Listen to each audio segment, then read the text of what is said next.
Assalamualaikum warahmatullahi wabarakatuh. Baiklah, saya akan mempresentasikan hukum syarah dan pembagiannya. Untuk lebih memahaminya, langsung saja kita simak dari video yang sudah saya buat ini. Hukum syarah, pengertian hukum syarah.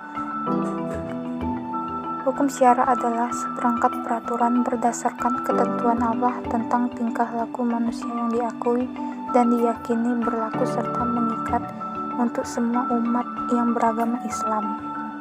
2. Pembagian hukum syarah. Hukum syarah terbagi dua macam. Yang pertama, hukum taklifi adalah firman Allah yang menuntut manusia untuk melakukan atau meninggalkan sesuatu atau memilih antara berbuat atau meninggalkan. B. Hukum wadi adalah firman Allah Subhanahu wa Ta'ala yang menuntut untuk menjadikan sesuatu sebab, syarat, atau penghalang dari sesuatu yang lain. Untuk lebih memahami hukum taklifi yaitu 1. Wajib. A. Pengertian wajib. Wajib secara etimologi adalah tetap atau pasti, sedangkan secara terminologi seperti yang dikemukakan Abdul Karim Zaidan, ahli hukum Islam Irak, wajib berarti sesuatu yang diperintahkan atau diharuskan oleh Allah dan Rasul-Nya untuk dilaksanakan oleh orang mukallaf atau objek hukum, dan apabila dilaksanakan akan mendapat pahala dari Allah. Sebaliknya, jika tidak dilaksanakan diancam dosa. Ulama jumhur berpendapat bahwa wajib sama dengan fardu dalam berbagai masalah, kecuali dalam satu hal, yaitu dalam masalah ibadah haji. Sedangkan menurut ulama Hanafiyah, fardu adalah tuntutan untuk bertindak dalam bentuk pasti, dan tuntutan itu ditetapkan dengan dalil yang qat'i serta tidak mengandung keraguan, sedangkan wajib ditetapkan dengan dalil zani tetapi masih mengandung keraguan. B. Pembagian wajib. 1. Dari segi waktu pelaksanaannya. Wajib mutlak, kewajiban yang tidak ditentukan waktu pelaksanaannya. Contoh, mengqadha puasa Ramadan yang tertinggal, membayar kafarah sumpah. Wajib muakkad, kewajiban yang pelaksanaannya ditentukan dalam waktu yang tertentu dan tidak sah dilakukan di luar waktu yang telah ditentukan. Jenis wajib ini dibagi menjadi 3, yaitu wajib muasa, kewajiban yang waktu disediakan untuk melakukannya melebihi waktu pelaksanaannya. Contoh, sholat zuhur. B. Wajib mudahyak, kewajiban yang sama waktu pelaksanaannya dengan waktu yang disediakan. Contoh, puasa Ramadan. C. Wajib zu syabaini, gabungan antara wajib muasa dan wajib mudahyak. Contoh, ibadah haji. 2. Haram. Pengertian haram. Kata haram secara etimologi berarti sesuatu yang dilarang mengerjakannya. Secara terminologi usul fikih, kata haram berarti sesuatu yang dilarang oleh Allah dan Rasul-Nya, di mana orang yang melanggarnya dianggap durhaka dan dia diancam dengan dosa, dan orang meninggalkannya karena mentaati Allah diberi pahala. Contoh, larangan berzina. 3. Makruh. Pengertian makruh.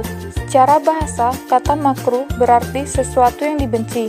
Dalam istilah usul fikih, makruh adalah sesuatu yang dianjurkan syariat untuk meninggalkannya, dan jika ditinggalkan akan mendapat pujian, dan jika dilanggar tidak berdosa. 4. Mubah.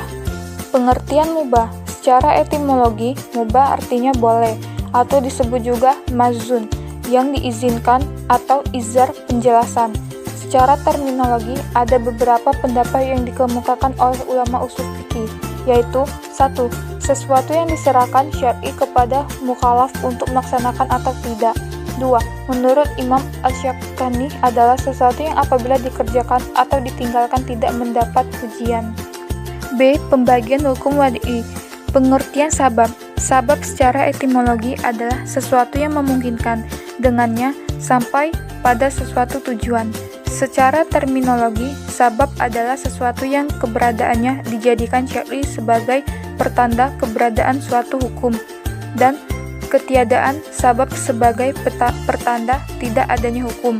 Misalnya, Allah menjadikan zina sebagai sabab ditetapkannya hukuman, karena zina itu sendiri bukanlah penyebab ditetapkannya hukuman, tetapi penetapan hukuman itu adalah dari syar'i. 2. Pembagian sabab.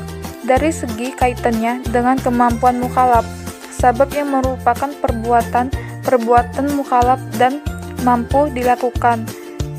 Misalnya, jual beli yang menjadi penyebab pemilikan harta, pembunuhan sengaja menyebabkan dikenakan hukuman, dan akad nikah disebabkannya dihalalkan hubungan suami istri.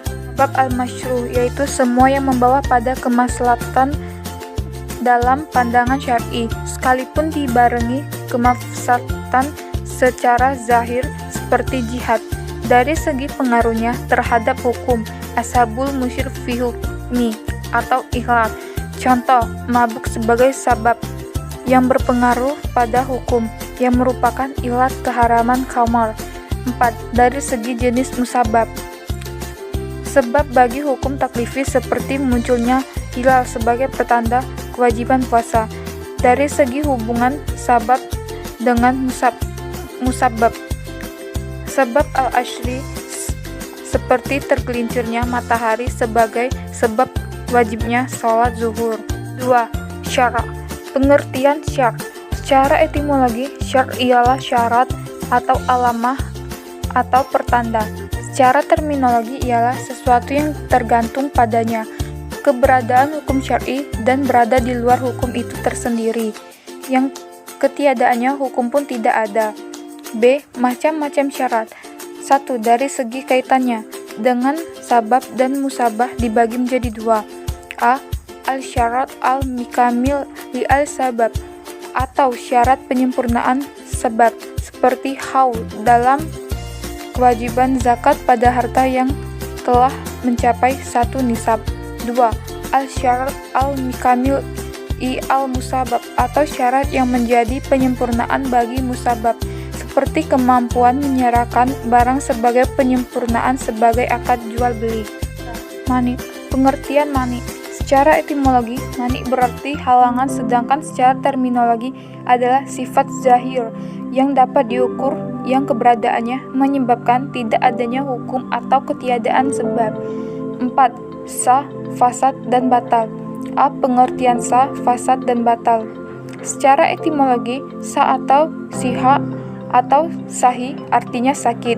Secara terminologi, sah yaitu tercapainya sesuatu yang diharapkan secara syar'a apabila sebabnya ada syaratnya terpenuhi, halangan tidak ada, dan berhasil memenuhi kehendak syar'a pada perbuatan itu. Secara etimologi, fasad berarti perubahan sesuatu dari keadaan yang semestinya. Secara terminologi, menurut jumhur ulama sama dengan batal, sedangkan menurut ulama Hanafiyah adalah kerusakan yang tertuju pada salah satu sifat, sedangkan hukum asal perbuatan itu disyaratkan. 5. Azimah. A. Pengertian azimah. Secara etimologi, azimah adalah tekad yang kuat, sedangkan secara terminologi adalah hukum yang telah disyariatkan Allah kepada seluruh hambanya sejak semula. Jumhur ulama menyatakan bahwa yang termasuk azimah adalah kelima hukum taklifi, yaitu wajib, sunnah, haram, makruh, dan mubah. 6. Ruksah. Pengertian ruksah. Secara etimologi, ruksah berarti kemudahan, kelapangan, dan kemurahan.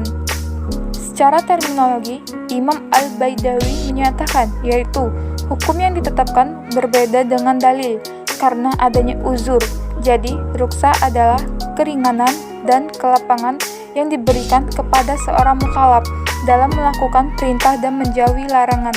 C. Membuat hukum atau hakim. Pembuat hukum syar'i dalam pengertian Islam adalah Allah Subhanahu wa Ta'ala. Dia menciptakan manusia di atas bumi ini, dan Dia pula yang menetapkan aturan-aturan bagi kehidupan manusia, baik dalam hubungan dengan kepentingan hidup di dunia maupun untuk kepentingan hidup di akhirat, baik aturan yang menyangkut hubungan manusia dengan Allah maupun hubungan manusia dengan sesamanya dan alam sekitarnya. Baik, itulah tadi penjelasan hukum syara dari saya. Mohon maaf bila ada salah kata. Akhirul kalam. Wassalamualaikum warahmatullahi wabarakatuh.